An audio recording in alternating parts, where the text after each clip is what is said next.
تاریخ کو پسند یا ناپسند کی بنیاد پر تبدیل نہیں کیا جا سکتا۔ 92 کی فتح ایک ریکارڈ شدہ حقیقت ہے اور اس حقیقت میں عمران خان کا کردار مرکزی حیثیت رکھتا ہے۔ 3 دہائیوں سے زیادہ گزرنے کے باوجود پاکستان دوبارہ ون ڈے ورلڈ کپ جیتنے میں کامیاب نہیں ہو سکا، اس لیے اس تاریخ کی جو سب سے بڑی کامیابی تھی اس کی اہمیت مزید بڑھ جاتی ہے۔ اگر اختلاف رائے موجود بھی ہو تب بھی قومی تاریخ اور کھیلوں کی میراث کو سیاسی اینک سے دیکھنا مناسب نہیں۔ تصویروں سے چہرے ہٹائے جا سکتے ہیں دوستو، مگر تاریخ کے صفحات اور عوام کی یادداشت سے کردار نہیں مٹائے جا سکتے۔ اس کے بعد یہ تصویر وائرل ہے، اگر ایسا نہ کیا جاتا تو ہو سکتا تھا کہ تصویر اس طرح سے وائرل نہ ہوتی۔ اب ہر سوشل میڈیا اکاؤنٹ پر آپ لوگوں کو دیکھیں گے کہ وہ اپنی ڈی پی ایس کو عمران خان کی اس تصویر سے بدل رہے ہیں۔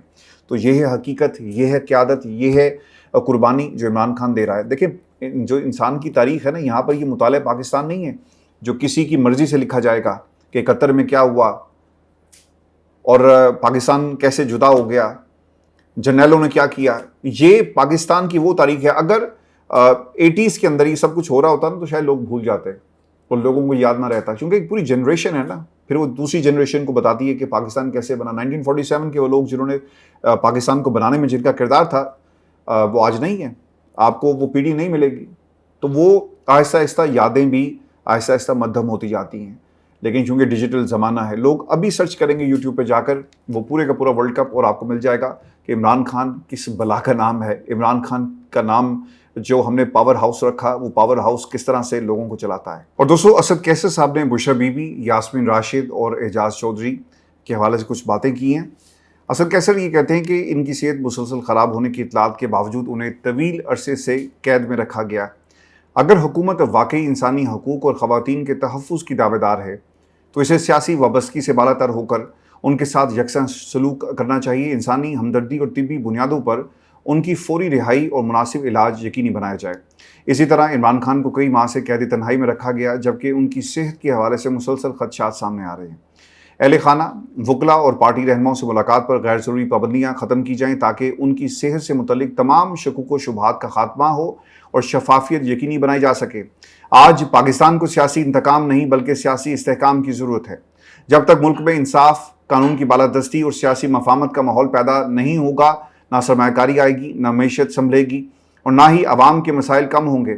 سیاسی مخالفین کو دبانے کی پالیسیز نے ملک کو پہلے ہی بہت نقصان پہنچا دیا۔ اقتدار ہمیشہ عارضی ہوتا ہے مگر ظلم کے فیصلے تاریخ میں محفوظ رہتے ہیں۔ ہر صاحب اختیار کو یاد رکھنا چاہیے کہ قانون اور انصاف سب کے لیے برابر ہونا چاہیے، کیونکہ آج جو اختیار میں ہے کل اسے بھی اسی انصاف کے ترازو میں کھڑا ہونا ہوگا۔ دیکھیں ترازو میں تولا جائے گا اور اس ترازو میں فیصلہ جب آئے گا تو ان کے پلے کچھ نہیں ہوگا اور انہیں اسی طرح راندہ درگاہ کر دیا جائے گا ہمیشہ کے لیے، جس طرح تاریخ نے انہیں راندہ درگاہ کیا۔ آج پاکستان میں جب آپ کہتے ہیں نا کہ ہم 30 کے قریب بسیں قیدیوں کے لیے ایئر کنڈیشن کرنے جا رہے ہیں، یار تم عمران خان کی ملاقاتوں کو پاکستان کے اندر اس کا آغاز کرو، پاکستان کی عوام تمہارے ساتھ کھڑی ہوگی۔ 30 پریزن وین پاکستان کی عوام، اوورسیز پاکستانی آپ کو ڈونیٹ کر سکتے ہیں، فنڈنگ ہو سکتی ہے۔ صرف عمران خان کی رہائی، عمران خان کو الشفا منتقل کیا جائے اور ریاست جو ہے وہ نہیں کرنا چاہتی۔ دیکھیں 2 دن پہلے رانا ثناء اللہ کی سٹیٹمنٹ ہے، حکومتی اور لوگوں کی سٹیٹمنٹ بھی ہیں، اور وہ یہ کہتے ہیں کہ اگر آپ یہ سمجھتے ہیں کہ عمران خان کو الشفا منتقل کر دیا جائے گا تو یہ نہیں ہوگا۔ اگر آپ سمجھتے ہیں کہ عمران خان کو بہنوں سے ملاقات کروائیں گے تو ہم یہ بھی نہیں ہونے دیں گے۔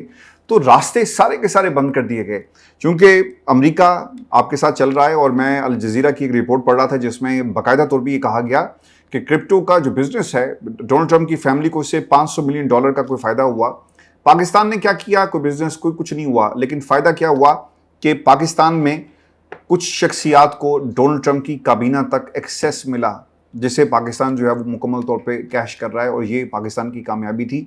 لیکن انسانی حقوق کی پامالی اور ہم کہاں سٹینڈ کرتے ہیں، یہ ہے وہ تاریخ جسے آپ چینج نہیں کر سکتے، اور یہ تاریخ آپ کے کھاتے میں جائے گی۔ اور پھر صاحب کو خبر یہ بھی دیں کہ لاہور کا تکلیف دہ واقعہ جس نے پاکستان کا جو امیج ہے اسے نقصان پہنچایا، وہ لوگ جو کہتے تھے کہ ہم پاکستان کا امیج بنائیں گے، ان کے بچے پاکستان کا نام کیا روشن کر رہے ہیں یہ ملاحظہ کریں۔ اور اب خواتین کا 164 کا بیان آ گیا جی، جس میں تفصیلات بتائی گئی کہ اصل میں یہ واقعہ کیا تھا اور ان کے ساتھ کیا کیا گیا اور کتنے لوگ تھے۔ دفعہ 164 کے بیان کی تفصیلات سامنے آئی، جن میں اس نے اپنے ساتھ پیش آنے والے واقعات کو مکمل طور پہ بیان کیا۔ بیان کے مطابق خاتون نے بتایا کہ اس کی عمر 40 سال ہے اور وہ اسپین کی رہنے والی ہے، اس نے حلف کے تحت اپنا بیان ریکارڈ کرایا اور کہا کہ اس کی کہانی دوسری متاثرہ خاتون اسٹیفنی کے بیان سے ملتی جلتی ہے۔ خاتون کے مطابق جس گھر میں وہ مقیم تھی وہاں پہلی رات 4 مسلح افراد داخل ہوئے، انہیں قابو کیا اور باندھ دیا۔ اس نے الزام لگایا کہ ایک شخص جس نے کالے کپڑے پہن رکھے تھے اس نے بھی اس کے جسم کے مخصوص حصوں کو اس پر تشدد کا نشانہ بنایا۔ بیان میں مزید کہا گیا کہ بعد ازاں رضا ڈار نامی شخص آیا اور کمپیوٹر رقم اور پاس ورڈ کے بارے میں سوالات کرتا رہا۔ خاتون کے مطابق اس نے بتایا کہ کمپیوٹر رقم سبز رنگ کے بیگ میں موجود ہیں۔ اسی دوران دوسری خاتون اسٹیفنی کو بھی واپس لایا گیا اور دونوں سے مسلسل پوچھ گچھ جو ہے وہ جاری رہی۔ خاتون نے الزام لگایا کہ اس کے سر پر پستول کے بٹ سے وار کیا گیا، جبکہ ایک شخص جو اچھی انگریزی بول رہا تھا اس نے مبینہ طور پر دھمکی دی کہ اگر رقم نہ دی گئی تو انہیں زندہ نہیں چھوڑا جائے گا۔ دوستو، میں اب یہ 164 کا بیان پڑھ رہا ہوں نا تو ایسا لگ رہا ہے کہ کسی ہم جاسوسی فلم کا سکرپٹ پڑھ رہے ہیں۔ متاثرہ خاتون کیا کہتی ہے سنیں، اور یہ کون ہے؟ حکمران خاندان، ان کے بچے جو کیا کر رہے ہیں پاکستان کے اندر۔ متاثرہ خاتون کے مطابق بعد ازاں 3 افراد کمرے میں آئے جن میں ایک بڑی عمر کا شخص رائفل اٹھائے ہوئے تھا۔ اس نے الزام لگایا کہ ان افراد نے اس پر جنسی تعلق قائم کرنے کے لیے دباؤ ڈالا، لیکن اس نے متعدد بار انکار کر دیا۔ بیان کے مطابق بعد ازاں کالے کپڑے میں ملبوس شخص اسے دوسری منزل پر لے گیا جہاں اسے زیادتی کا نشانہ بنایا گیا۔ خاتون یہ بھی کہتی ہے کہ جب اس نے شور مچایا تو اسے دوبارہ کپڑے پہننے کو کہا گیا اور وہاں اسی کمرے میں لے جایا گیا جہاں دیگر افراد موجود تھے۔ کہا کہ اس دوران انہیں شدید جسمانی تکلیف ہوئی، وہ چیختی رہی اور بعد میں کپڑے پہنائے گئے اور پہلے والے کمرے میں واپس لے جایا گیا جہاں موجود افراد ہنس رہے تھے اور مسلسل ان سے مطالبات کیے جا رہے تھے۔ دوستو، خاتون یہ بھی بتاتی ہیں کہ میں بیڈ روم میں تھی، ایک گاڑی آ کر رکی، اس میں رضا موجود تھا۔ سیاہ لباس میں ملبوس شخص نے مجھے بتایا کہ اب میں گھر جا سکتی ہوں۔ میرے پاس صرف ایک بیگ تھا جس میں میرے ذاتی سامان اور کچھ اور چیزیں تھیں۔ رضا نے ہمیں بتایا کہ تمام رقم وصول ہو چکی ہے اور اب ہم آزاد ہیں۔ اس کے بعد رضا ڈار ہمیں گھر سے باہر لے گیا۔ دوران سفر وہ اردو میں کچھ لوگوں سے فون پر بات کر رہا تھا۔ اسٹیفنی نے گاڑی کی پچھلی نشست پر بیٹھی تھی جہاں وہ بیٹھی تھی۔ وہ کہتی ہے کہ میں نے انگلی نشست پر تھی جبکہ رضا خود گاڑی چلا رہا تھا۔ میں نے دیکھا کہ ہمارے پاسپورٹ اس کی بائیں ٹانگ کے پاس رکھے ہوئے ہیں، چنانچہ میں نے موقع ملتے ہی وہ پاسپورٹ اٹھا کر اپنے لباس میں چھپا لیے کیونکہ وہ جان بوجھ کر ہمیں ایئرپورٹ لے جانے کی بجائے مختلف راستوں پر گھما رہا تھا۔ ہم مسلسل اس سے کہتے رہے کہ جلدی ایئرپورٹ چلو۔ مجھے اندازہ ہوا کہ وہ ہماری لائیو لوکیشن کسی اور کو بھیج رہا ہے۔ فون پر موجود لوگ اس پر چیخ رہے تھے اور اسے ہدایات دے رہے تھے۔ جب اس نے رفتار بڑھائی تو ہم نے اسے مزید تیز چلانے کا کہا، جس پر اس کی گاڑی آگے والی گاڑی سے ٹکرا گئی۔ حادثے کے فوراً بعد میں اور اسٹیفنی گاڑی سے نکل کر بھاگ گئے۔ اسٹیفنی گر گئی اور ہم دونوں مدد اور پولیس کے لیے چیختے رہے۔ ارد گرد موجود لوگوں نے ٹریفک پولیس کو اطلاع دی اور بعد ازاں ہم ایک مکینک کی دکان فلٹر ہاؤس پہنچے جہاں موجود افراد نے حقیقی پولیس یعنی جو ریل پولیس تھی ان کو فون کیا۔ وہ وہاں پر مدد کے لیے پہنچے۔ جب پولیس پہنچی تو شدید ذہنی صدمے کی وجہ سے ہم ان پر بھی فوراً اعتماد نہ کر سکے۔ اس دوران اسٹیفنی مسلسل اپنے والدین سے رابطے میں تھی اور وہ والدین کے ذریعے پولیس سے ہدایت حاصل کر رہی تھی۔ تاہم ہمیں یہ خدشہ بھی تھا کہ شاید اس کا فون ہیک ہو چکا ہے۔ بعد میں ہم اس پولیس کے ساتھ جانے پر آمادہ ہوئے کیونکہ ٹریفک پولیس نے ہمیں یقین دلایا کہ یہی متعلقہ حکام ہے اور انہوں نے وعدہ کیا کہ ہمیں ایئرپورٹ پہنچائے گی، مگر ایسا نہ کیا گیا۔ راستے میں انہوں نے کہا کہ گاڑی خراب ہو گئی لیکن بات درست نہیں تھی۔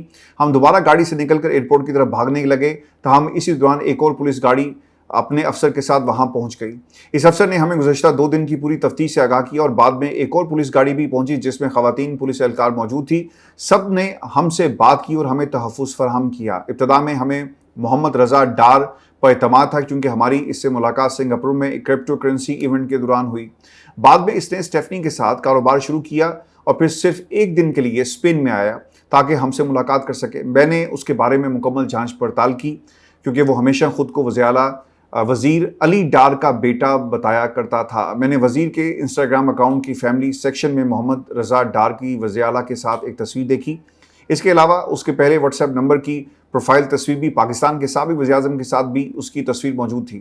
جس گھر میں ہمیں رکھا گیا وہاں ہمیں کھانا، پانی، باتھ روم استعمال کرنے کی اجازت تھی تاہم وہ مسلسل ہم سے مطالبہ کرتے رہے کہ ہم اپنے جاننے والوں سے رقم منگوائیں۔ ریمانڈ پیپر سامنے آ گئے۔ دوستو، یہ بھی میں آپ کو خبر دے دوں کہ غیر ملکی خواتین سے اغوا، برائے تاوان اور زنا بالجبر کے ریمانڈ پیپرز میں جو چیزیں لکھی گئی ہیں یہ بہت ہی امپورٹنٹ ہیں۔ دیکھیں یہ بھی تو تاریخ لکھی جا رہی ہے نا۔ جس تاریخ کو آپ مٹانے کی کوشش کریں وہ تو نہیں مٹے گی، لیکن یہ تاریخ جس کو آپ مٹانے کی کوشش کر رہے ہیں یہ تاریخ ہمیشہ جو ہے وہ زندہ رہے گی۔